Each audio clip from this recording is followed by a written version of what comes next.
Assalamualaikum warahmatullahi wabarakatuh. Dengan saya Imam Anggel Suseno, NIM 1211076.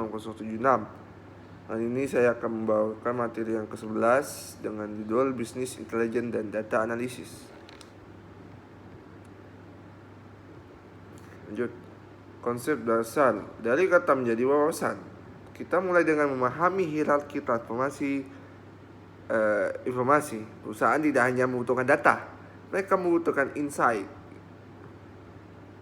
Di antaranya data, fakta mentah, contoh angka penjualan harian. Kedua, informasi, data yang sudah diolah, contoh total penjualan per bulan.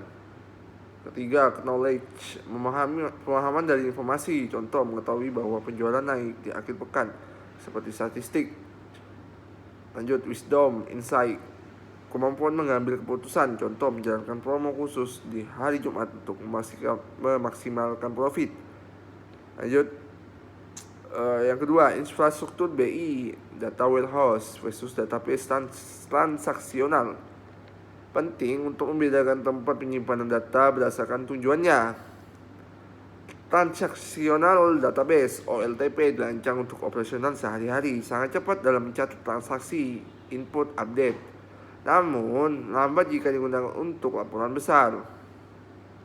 Data warehouse OLAP, tempat penyimpanan pusat yang mengumpulkan data dari berbagai sumber, dirancang khusus untuk analisis dan pelaporan. Data di sini bersifat historis dan tidak sering diubah.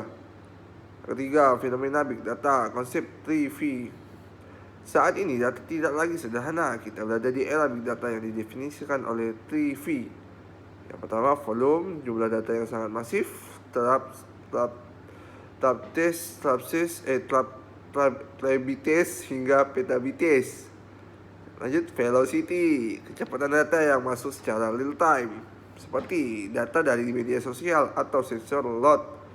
Lanjut, variety, berbagai bentuk data, mulai dari teks terstruktur hingga video dan audio yang tidak terstruktur. Lanjut, keempat, tingkatan analitika data. Analitika data bukan hanya soal melihat masa lalu. Ada 4 tingkatan yang menunjukkan tingkat kematangan analisis. Di antaranya yang pertama, 1, deskriptif, apa yang terjadi, laporan penjualan tahun lalu. Yang kedua, diagnostik, mengapa itu terjadi, mencari tahu alasan mengapa penjualan turun di wilayah tertentu. Yang ketiga, prediktif, apa yang akan terjadi, memprediksi tren pasar di masa depan menggunakan statistik. Lanjut, yang keempat, preskriptif, apa yang harus kita lakukan, memberikan rekomendasi tindakan otomatis untuk hasil terbaik. Lanjut, visualisasi data dan pengambilan keputusan.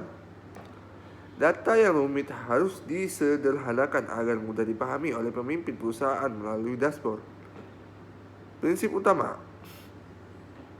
visualisasi bukan hanya sekedar mempercantik, tapi mempercepat pemahaman. Yang kedua, alat populer, Tableau, Power BI atau Google Looker Studio.